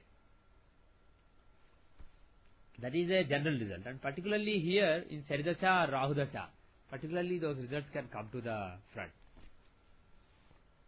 So Shani is not looking that good, but look at Prachanda Dashas. If the Shani Prachanda Dasha is fine, how is the next Prachanda Dasha of Mercury? That is actually worse. He is the real Marka. Shani is also Marka, but Mercury is the 7th Lord in the 7th house. So he is a Marka. So it doesn't look good. Actually, in my view, the time after November is even worse compared to now. November 17 to April 19 is the worst time, in my view. Shani, Mercury. Let us see the annual chart.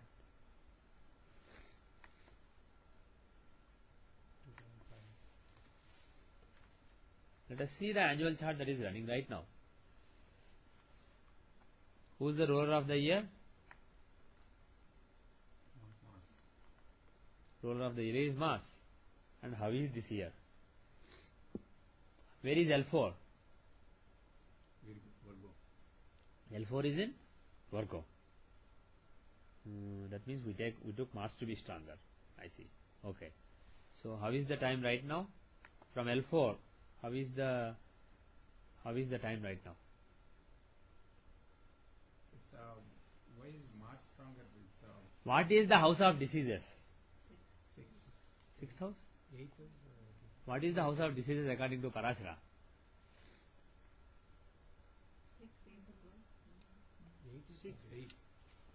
Okay. Why don't you just say 6th and 8th? Then you are covered. Cover all the bases. Yeah. Long-term diseases, fatal diseases, those are all from the 8th house. Whereas a temporary sickness that can be cured basically, those are from the 6th house. Okay. And actually Parashara says that 8th house is the house that shows diseases. 6th house is the house that shows enemy. That is what Parashara says.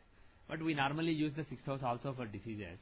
And in general, 6th house is for Agantuka disease. Basically, a virus comes, you catch a cold and you suffer for a week. That is basically 6th house. Or you fall and then you get hurt and then an infection comes. That infection stays for let's say a month. That is again 6th house. Whereas you have a cancer or you have TB or you have a brain tumor, these are all 8th house related things. How is the 8th house? From L4. From L4, of course. We are not looking at his disease. We are looking at mother's disease. No Gulika, no Gulika. From Virgo, the 8th house is ruled by the ruler of the year. So ruler of the year rules 3rd and 8th houses. And it is exalted.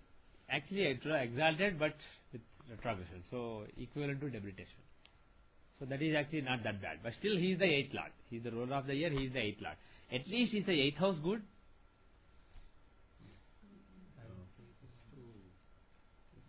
There is an eclipse of sun there. And 12th Lord is there.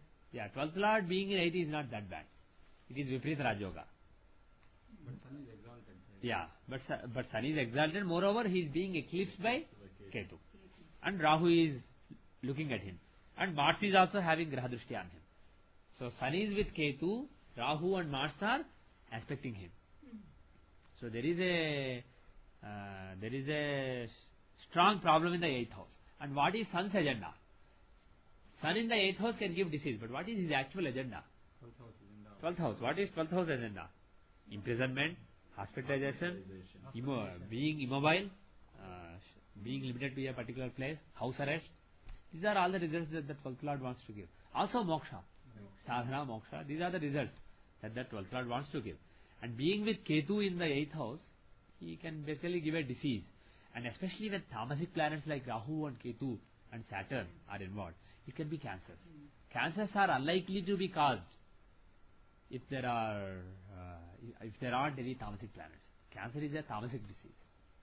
Whereas any extra growth like a tumor, brain tumor, etc., too much of growth, those are usually Jupiter, Venus.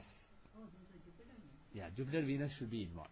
Rajas is also possible, but not tamasic. Those are not tamasic. So here Ketu and Rahu are there. So there is a possibility. Cancer, won't you say it's a growth of something? Is it growth or is it death of self? Well, it's both. So growth. Then I take back my comment. I don't understand what cancer is then. My understanding was that cancer is basically a certain cells basically being destroyed. And then the destructiveness basically spreading. Keep spreading. It's spreading, but what is spreading is being killed. The destructive nature. So that is my It is growing, but my it is understanding. killing the process, right? Killing the other Yeah. cells. The process of killing various cells is basically growing in the body. Basically growing the negative cells. Yeah. Yeah. Okay, so what is the dasha that is, when was this diagnosed, this Last, cervical cancer? last week. That means Middle of July. yeah. So this was Saturn. this was basically discovered in Saturn dasha. Why? Why was it discovered in Saturn dasha? Is it possible? It's not from the natal chart that things can be caused in Saturn or Yeah, that is natal, but in Tithi Pravesh, You are this the sixth lord, fifth and sixth. he is the fifth and sixth lord. Moreover, whose results will Saturn give? Mars. Mars results. And who is Mars? Eighth one. King of the year and eighth lord. So the result could have been given by Sun himself or Mars. The planet in the eighth Sun or the lord of the eighth Mars. One of the two could have given it. So it basically ended up being given by Mars, and Saturn gave that result on behalf of Mars. And by the way, you have to remember that Saturn is the karaka for all disease. All disease and suffering, the significant is Saturn. He is the project manager. So project manager and the group manager Mars, they are together. So is this generic? If somebody started Saturn Dasha, you're going to see some disease? Not really, not really. Unless that Saturn has association with the 6th house, 8th house, planets in the 6th, 8th, it won't happen. But what I am saying is, he is the karaka. Like So, who is Karak or mother? based on the analogy that I gave earlier, the karaka is like a project manager. And the planets in the house are like the group members. And the lord of the house, the corresponding house, for example, 8th house and 6th house here, they are like the group managers of the groups which are taking part in this project. But Karaka is the overall boss who is responsible, who is accountable for this particular project. So what you do is, you find out links between them. So Saturn and Mars, when they are together, if you ask Saturn to give Mars results, he may or may not give. He may say, well, I don't like Saturn. They don't really like each other. Both are tamasic. But still, both are at loggerheads with each other. What if there was one more planet? Whose result do you think it would be? You have to arrange in the In the order order, of it. and then you see. So that would have been different. But here, what I am saying is, Saturn giving Mars results is not always necessary. Even if they are together, Saturn may say, forget it. You give your result, I'll give my result. You drink your juice, I'll drink my juice. Like that he may be. Because they are like very slow and always fighting. One is very slow, one is very fast. They are like different ends of the spectrum. So they don't like each other. But here, they join their hands. Why? Because Mars is the 8th lord, Saturn is the 6th lord. And Mars is the lord of the house that shows disease, Saturn is the karaka for disease. And the fact that Mars is retrograde, does it make it slower? Mars is retrograde, that doesn't really make it any slower here. That doesn't have any impact. So Saturn ended up giving the result. How is the next period Jupiter? Also, is there any relation with the current transit of this in the house of Moon? Pardon me? Both these planets in the current present transit in the house of Moon. So, Does it have any link with? you see, the thing with astrology is we can put links based on our wish. But the thing is, when Saturn is in moon sign, mother suffering, it's a generic thing. If you say that Saturn in moon sign is conducive to suffering of mother, and Saturn in sun sign in the next 2.5 years is conducive to the suffering of father, statistically it doesn't work out. So it doesn't make a lot of sense.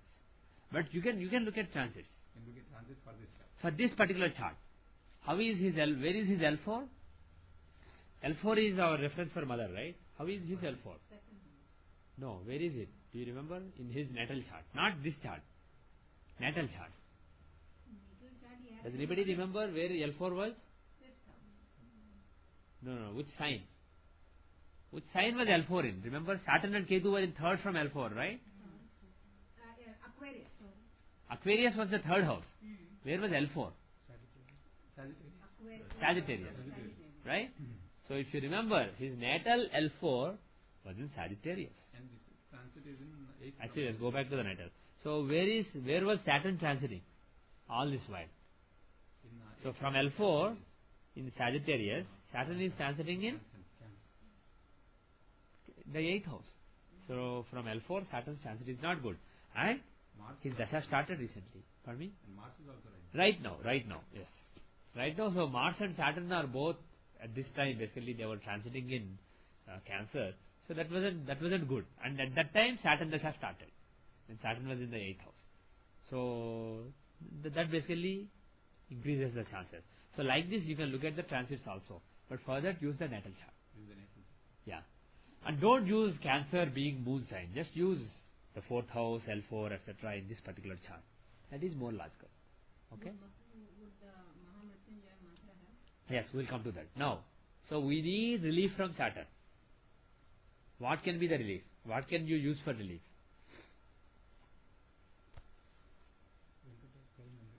Okay, praying to Venkateshwara. What else? Always, when somebody is in danger of death, there is nothing like Mahamrityunjaya mantra. Okay?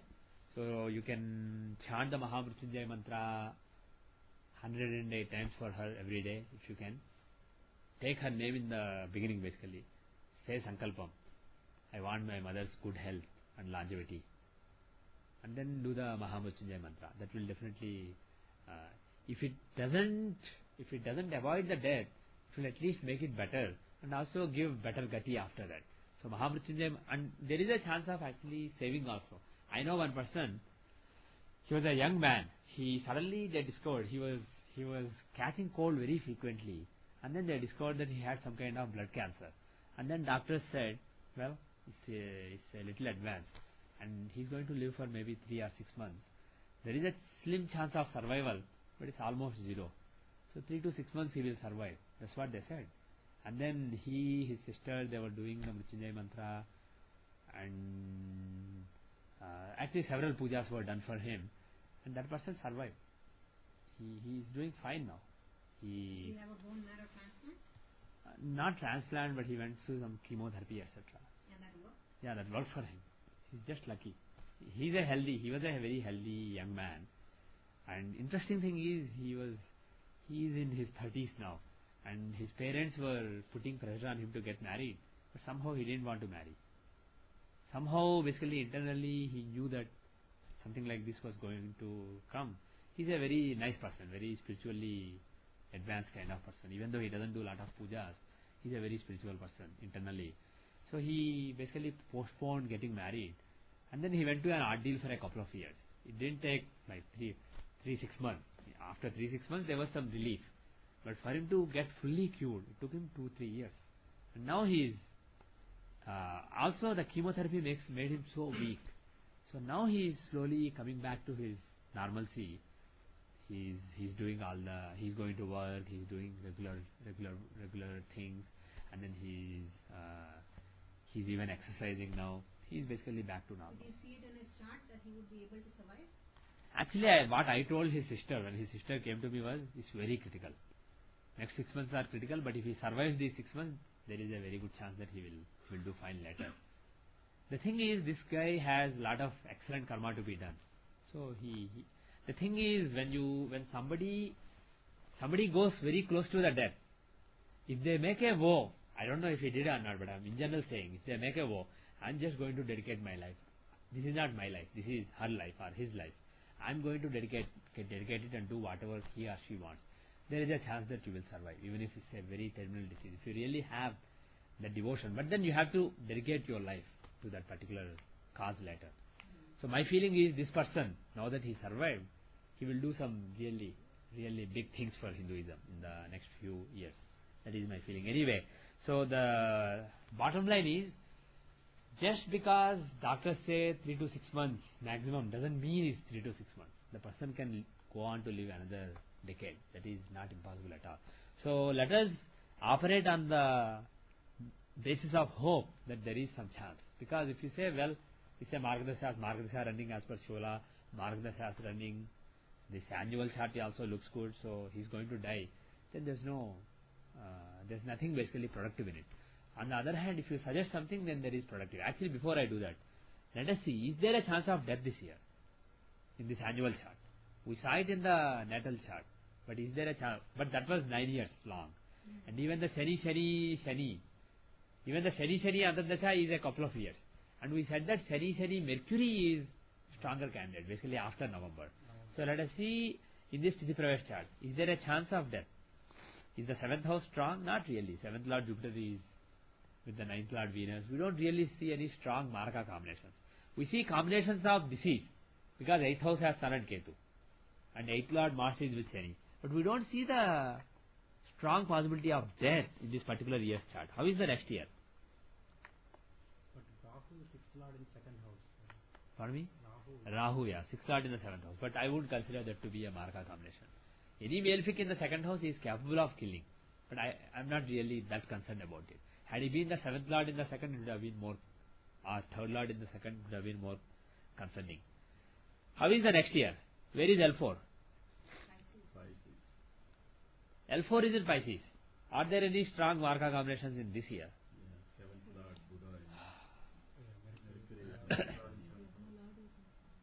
Lagna Lord Jupiter is in the 7th house with a very strong 7th Lord.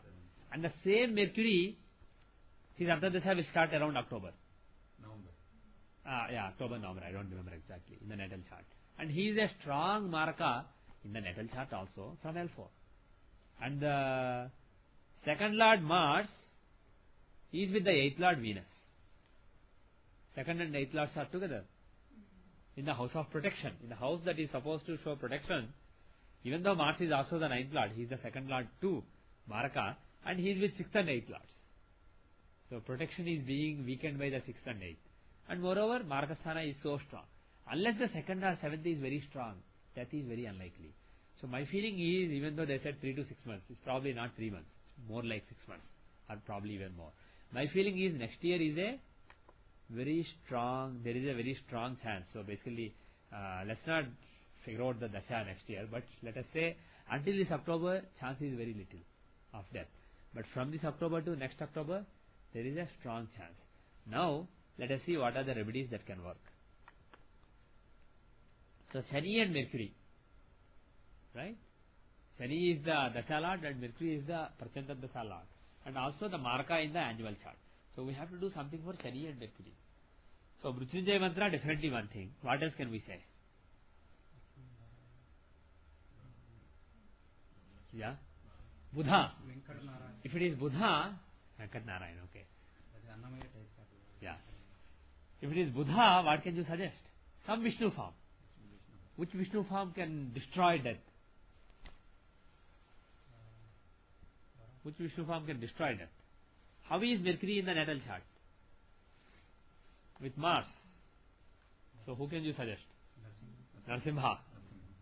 So you can suggest Narsimha. Prayer of Narsimha. So for example, Ugram Veeram Mahavishnu Jvalantam Sarvadomukham Nrisimham Bhisham Bhadram Mrityum Namamyaham. So do that mantra 108 times. Narsimha Kavacham is excellent. So do either Narsimha Kavacham, ask Sachanka for the script if you don't have it. Because he mentioned it, he must, I'm assuming he must have. So the Narsimha Kavacham you can do. You can actually, you may be able to download on the internet also. Oh, excellent. So Narsimha Kavacham or Ugram Veeram Mahavishnu Jvalantam Sarvadomukham. It's a very powerful mantra taught by Rudra himself. It's Rudra Kruta Mantra Padastotram. Rudra himself taught that. And Rudra is the one who, when he withdraws his blessings, death comes. So that Rudra himself taught this Narsimha mantra. So do that mantra 108 times. Do Narsimha Kavacham. Another thing you can do is, for Mercury, to avoid death or to avoid strong suffering, another thing you can do is Sudarshana Homam for Mercury. Sudarshana Homam. Basically, Sudarshana is Vishnu's chakra. Yeah. So if you can get a Sudarshan Homam done in her name,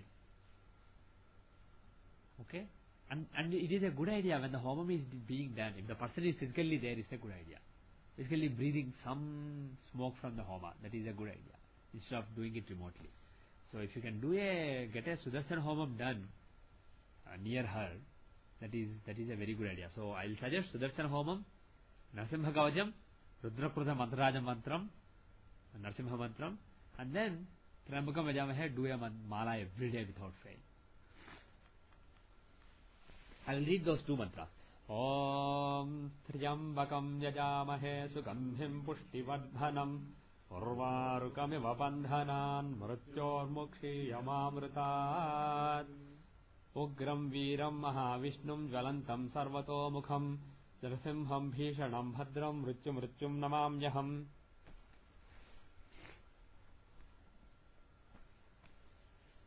So if you do these two mantras and then do mantras one mala every day and also read Narsimha Kavacham every day, again before you do it, tell your mother's name in the Sankalpam.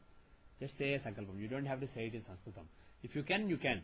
So and so Gotra, so and so Nakshatra, so and so Rasho Jataya, so and so name, Namya, Kshayama Sthairya Vijaya Abhaya Ayur Arogya Aishwarya Abhiruddhyartham. Then like that you can say the Sankalpam, standard Sankalpam. Or in English you can say, for the good health of my mother and for better health and longevity, prolonged longevity of my mother, I am doing so and so puja, and then you do it. Okay? So if you do a little puja, there is a chance of some improvement. And especially if you see the annual chart of 2005.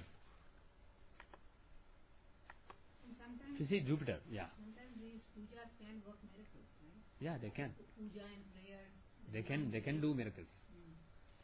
So if you see Jupiter here, in this Dvadashamsa, this current year, Fourth Lord in fourth house. yeah, from L4, Jupiter is fourth Lord in the fourth house. And he is with the ninth Lord. So Jupiter and Venus, even though he is a Maraka, except owning the seventh house, he has nothing to do with any Maraka sthanas. And he is with the ninth Lord Venus. And he is aspecting the eighth house. So he is carrying some energy of the ninth Lord, the protector Venus. And then he is aspecting the eighth house. So he can actually put some protective energy into the eighth house, divert some protective energy into the eighth house and decrease the disease. If not cure, basically lessen the severity of the disease, of the cancer, so that life can be prolonged by a few years. That is a possibility. So when is Jupiter Dasha running? July 28th till September 29th. So from July 28th till September 29th is your best opportunity. When Rahu's period comes, again not so good. But this is the period when there is some real chance of lessening the disease, lessening the impact. So during August and September, do meditation like a possessed man. Spend so much time in meditation, very sincerely. And don't have any expectations. As long as you say, okay, I am doing this puja. Today I did 10 malas of Mrityunjaya mantra, so my mother is going to be fine. As long as you have expectation, that is new karma. Without any expectations, just submit yourself to Narsimha and Shiva, and then do these mantras. And up to August and September are your opportunity. Okay. Any other thoughts? You were saying something. Okay. Any other thoughts? Any other recommendations?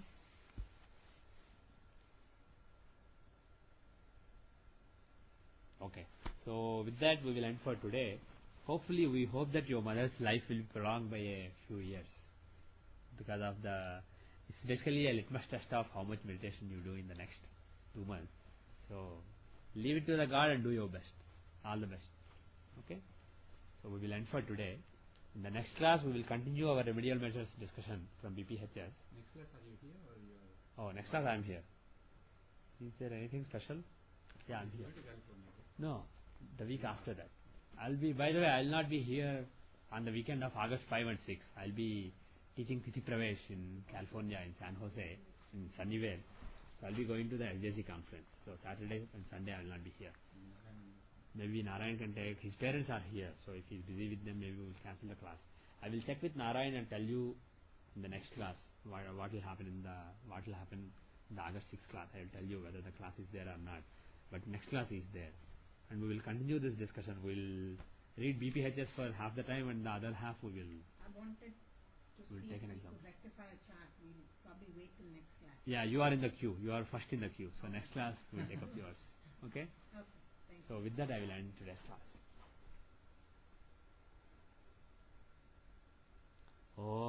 Om Shanti Shanti Shanti.